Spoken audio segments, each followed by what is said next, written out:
Hello, everyone. The new Deicide came out this week, and although they kind of became a parody of themselves around Serpents of the Light, which was a million years ago at this point, they're an important enough band where when they put out a new record, we should listen and talk about them.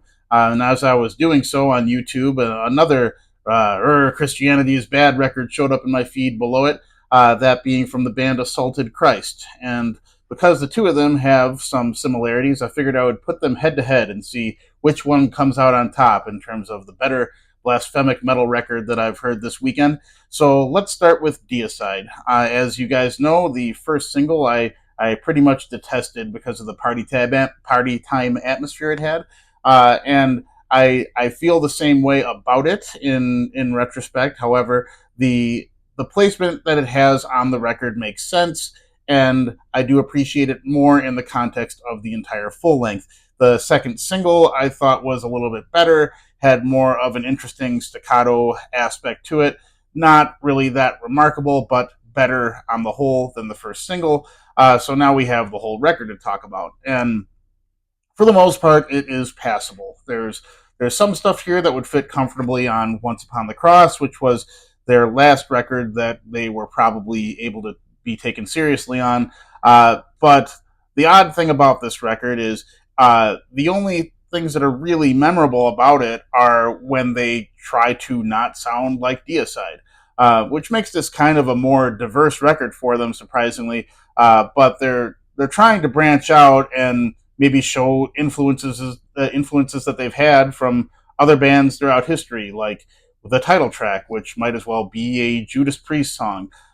There's moments on the song "Faithless" that sound like they have a sense of harmony that they pulled from "At the Gates" circa with "Fear I Kiss the Burning Darkness," which is really mature for them to have a sophisticated sense of melody. But the issue with these moments is that Glenn Benton has become such a caricature of himself at this time that when they do stuff like this, it's kind of like a parlor trick. Like, oh, what did Unky Glenn do now? You know, it's hard to take serious, but the songs, for the most part, have the same kind of arrangement to them throughout the record, where the first riff of each song is probably the strongest, and then it goes into something completely unrelated, which unfortunately makes a lot of the tracks pretty interchangeable, and all the parts not really have much in terms of utility, aside from the fact that because it's newer era Deicide, there's going to be a greater focus on the chorus of each song.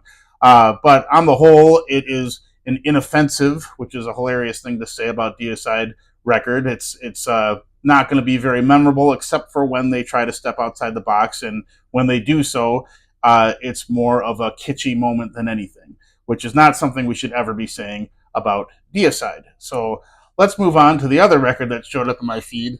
This by Assaulted Christ.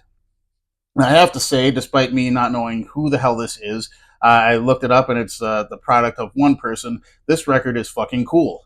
It has much more of an authentic metal experience to it than the Deicide record, which, you know, you're going to expect after that band has been around for so long. The fire's probably not burning very much. And I'm sure that, you know, a lot of the strengths of this record come from the vibrance of a raw production and the vibrance of being young and just throwing your hat in the ring and seeing what sticks and feeling motivated.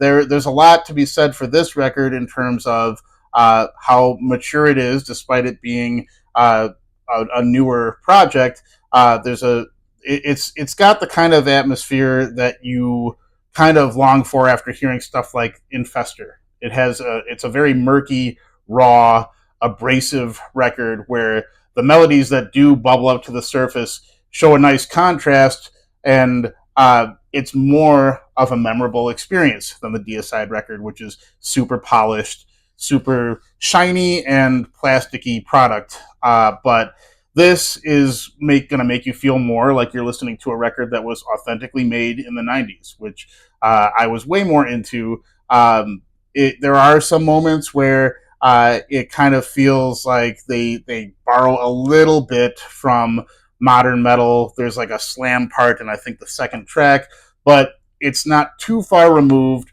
from, say, what you've heard on the Infester record. So it works, but there's some whiffs of modernity here and there. Thankfully, the production will lead you through it in a way where you want to keep listening.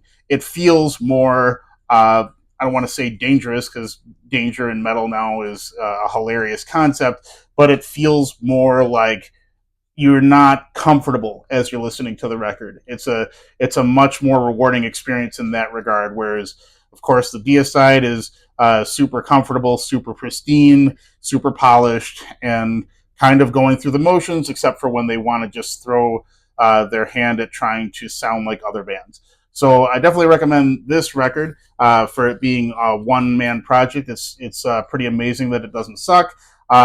I went back and listened to the rest of the discography, and it's not bad stuff. This, I think, stands out a lot more. It's got a beefier production, a lot more low end than what he has done before. The songs are memorable, and I'm probably going to be listening to this one quite a few times. So this was a good record for me to stumble across. So I would say in the head-to-head battle that Assaulted Christ super wins, and you know you got to give it to youth in that regard. But yeah, definitely check them out. I'll be looking forward to what they do in the future. As for Deicide, I don't know if I could say the same thing. Thanks for listening.